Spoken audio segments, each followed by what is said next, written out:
रामकृष्ण हरी माऊली. तर आज आपण बघणार आहे बंधुभेट कशी असते. सर्व पालखे एका जागी येऊन बंधुभेट कशी होते. तर चला व्हिडिओ पूर्ण बघा, सांगतो. आपण आलोय बघा तोंडले बोंडलेमध्ये, जिथे आपल्याला बंधुभेट बघायची आहे त्या ठिकाणी आलेलो आहे. आणि सर्वात पहिले आपण घेतलं घोड्याचं दर्शन. आणि हा पालखी सोहळा बघायला आपल्या अचलपूर तालुक्याचे उपसभापती माननीय श्री अमोलभाऊ चिमोटे आपल्यासोबत हा पालखी सोहळ्याचा आनंद घ्यायला आलेले आहेत. हीच आहे बघा ते बंधुभेट, तुम्ही बघू शकता. संत श्रेष्ठ श्री सोपान काका, जगद्गुरु संत श्री तुकाराम महाराज. दादांना म्हटलं गर्दी किती असो, आपल्याला दर्शन घेणे आहे म्हणजे घेणे आहे. आणि दर्शन घेतल्या बगैर बाहेर निघायचंच नाही आपल्याला, असं ठाम मत करूनच आम्ही तिथे गेलो आणि दर्शन घेतलंच बघा.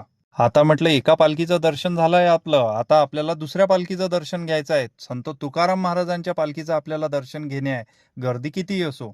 मग काय, पालखी हळूहळू पुढे जायला लागली. आम्हाला वाटलं होत नाही आता दर्शन, पण पालखी पुढे जाता जाता शेवटी आमचं दर्शन होऊन गेलं. आणि मग जायचं होतं आपल्याला पुढच्या दर्शनासाठी, पुढच्या पालखीच्या.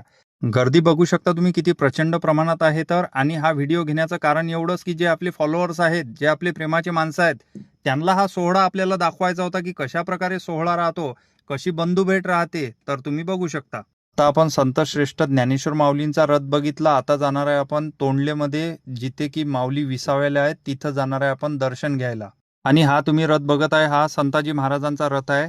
आणि थोडा चढ असल्या कारणामुळं थोडं बैलांना भारी जात आहे. आणि दोन्ही पण पालखी एका जागी आणून ते बंधुभेट घडून आणण्यात येते. अशा प्रकारे राहते बंधुभेट. आणि आता जात आहे आपण ज्ञानेश्वर माऊलींच्या दर्शनासाठी. आपल्याला थोडा जायला वेळ झाला तर पालखी मधातच दिसली. मग मधातच म्हटलं दादांना दर्शन करून घेऊ आपण, कारण की पालखी पुढे गेल्यानंतर खूप गर्दी होत होती. तर आपण तिथंच दर्शन घेऊन घेतलं.